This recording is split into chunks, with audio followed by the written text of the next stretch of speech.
And welcome back to Open Your Eyes. It is a fun Friday, and we're about to kick off our final segment with some basketball fun. We have in with us, as a matter of fact, the conversation will surround the Ahmadiyya Basketball League.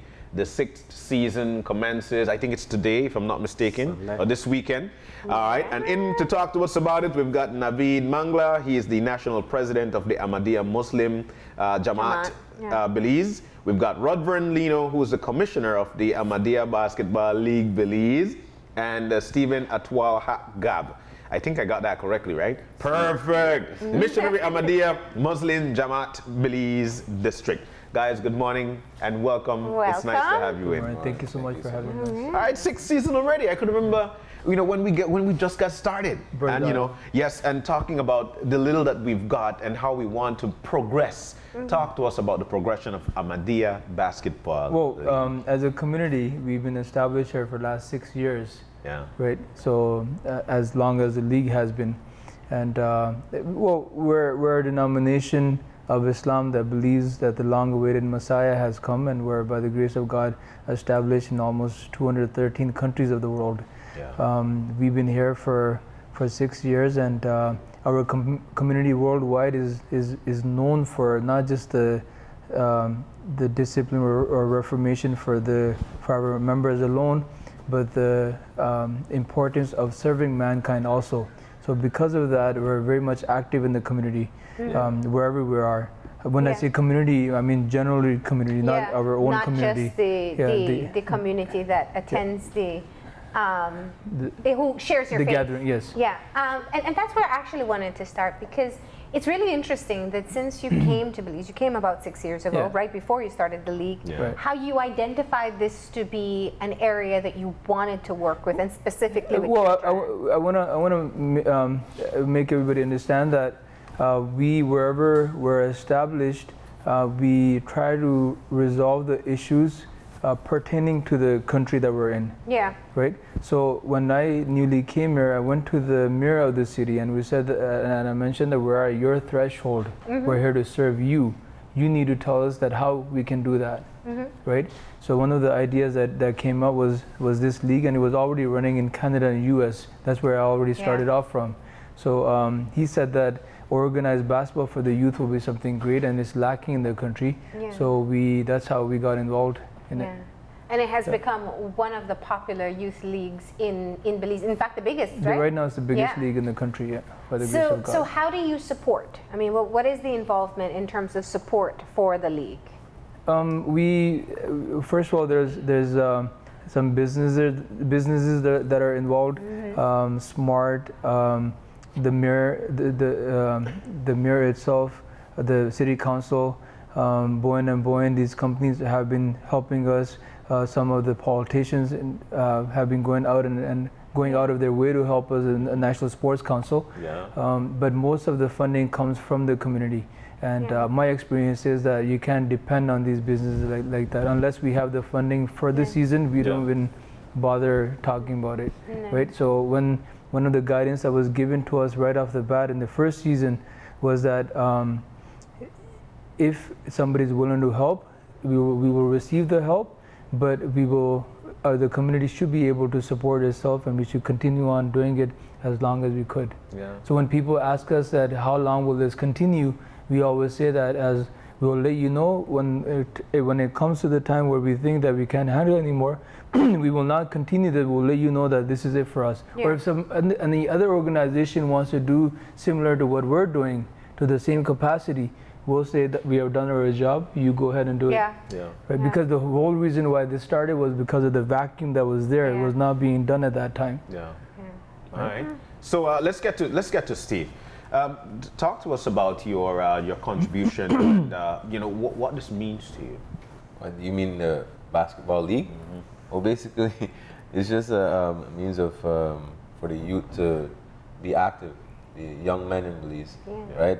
Basically, I was in Ghana for 3 years, Africa. So basically, for the half of the time the community has been here, I've been outside of the country, learning to be someone like him, a missionary. Oh, wow. So basically, he was doing all the groundwork when it comes to the basketball league and all of that. With him. With the commissioner. Sorry. There you go. Oh yeah. Apology. Yes.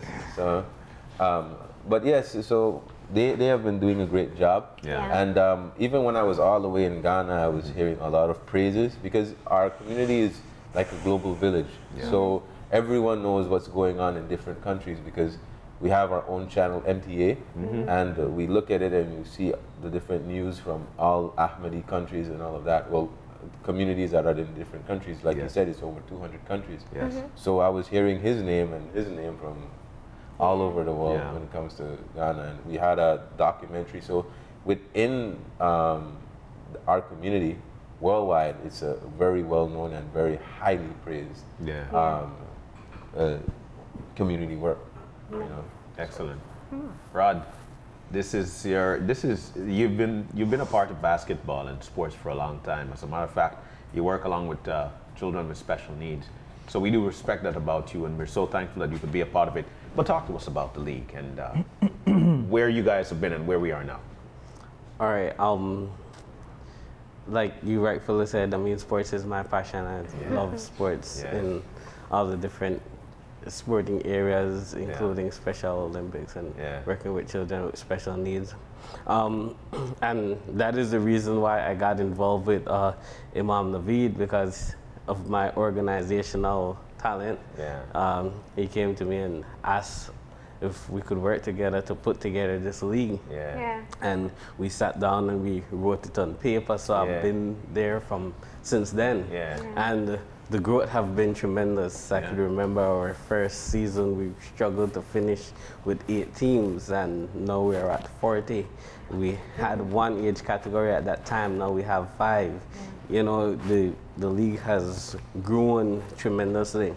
We have been trying to meet the need of our young people. You know, we travel throughout the country, we do basketball camps.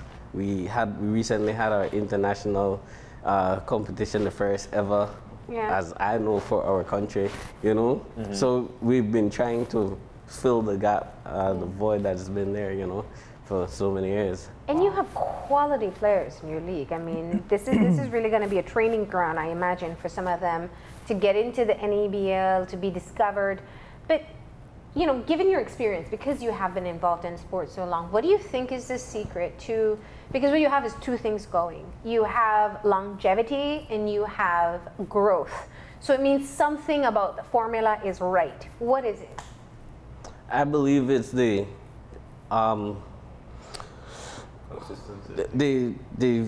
consistency. I mean, staying true to the development of the game, you know. That's what we try to do. We try to put something new out there every time, you know. We also try to help our young people in other areas. Like, for instance, if there's a fight on the court, him and I, we would call them aside, and or later on in the week, and we speak about, you know, how you express your anger on the court, and you know, so we're really trying to make these young people, because it's not just young men, but young people, well-rounded, you know. So I think that has somewhat to do with the growth. Do you have mixed teams or you have a girls team? Well, some of the teams have girls on them, so okay, so they're mixed. They're mixed. Yeah. Are you seeing a growing interest in girls playing? Not quite. In our international competition we recently had a couple weeks ago, we had 1 girl team coming from Chetumal and 1 girl team from here in Belize. So we had 2 girls teams. So how do you guys plan to change that? How do you plan to attract more female teams to want to be a part of this? I'm sure there's a strategy to it.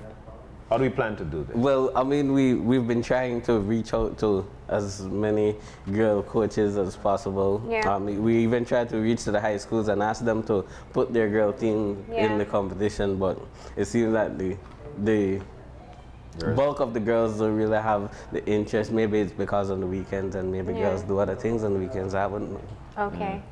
So you're up to 40 teams season 40 set, teams. or you still have time for somebody to put together a team? People could still put together. That is like, please no more. I mean, we still have space for more teams. Our capacity is 50. Yeah, your capacity is 50. We're at 40. We're at 40. 10 more could come. 10 more. Come on out, right? How do they sign up? And you know, you spoke of community involvement. I know some communities have adopted their team and they show their support in many ways. How does somebody enroll in the league? Do you have to be from one area? Do you have to have any commonality in any way? Or it just has to be a bunch of ball players that say, this is my team? Well, first off, you have to have the age category. Yeah. We have U13, U15, U17, U20, and U24. Okay. So first off, you have to be in one of the age categories. Okay. Okay. So second of all, you spoke about communities adapting their teams. We have teams coming from like Doublehead, Cabbage, Ladeville, Orangewa, you know. So, and their communities are really working with them. Yeah. And what we do to kind of nurture that, we take our game to their community. And last year we had a Southern Classic where we had the teams from Hopkins, Punta Gorda, and Dangriga playing in their home court, you know, to get their community more involved as well.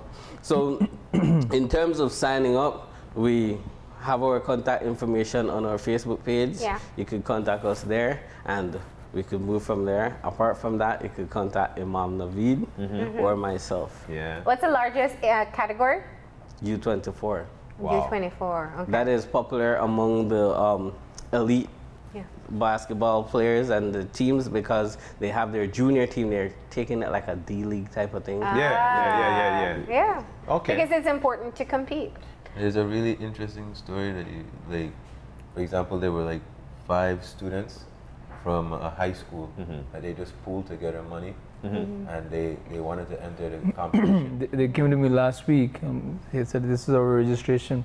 So they have coins and $2 bill and $5 bill. I'm like, what is this? It's like, good, because we really wanted to play, and we told everybody that everybody brings their money.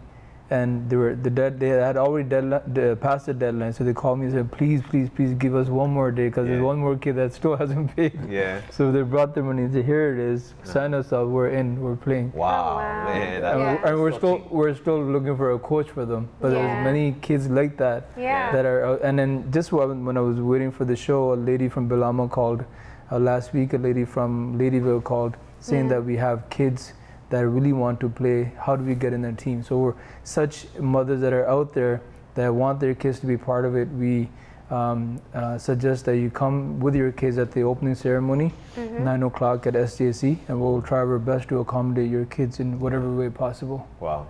Yeah. This is you know, this is touching because this is definitely taking these children off the streets and or giving them extracurricular activity, which is of course playing basketball that could eventually put.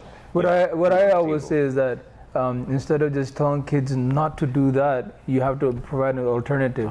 And on a Sunday, as you know, usually when you don't have much to do, if you're wasting your time playing basketball or watching kids playing basketball, I think it's time well spent. Even if we have saved one kid from getting hurt or doing anything foolish, I think we have achieved our purpose. And it's very much worth it. It's funny you say that, Naveed, because if you come on out to watch a child or watch children play basketball, it gives them the example that they could come on out to watch basketball. Right. So that's taking people off the street. Yeah, exactly. So that's a great gesture. Yeah. So again, for the 40 teams that you've got, and if anybody would like to sign up to this 41st. Yeah. we want to. No, we're not worried. We're not worried. Yeah. But remember, we have seen the growth.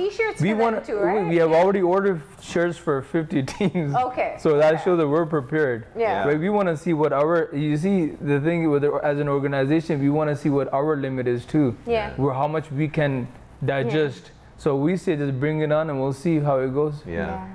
And you know, I saw the Hurricanes Junior.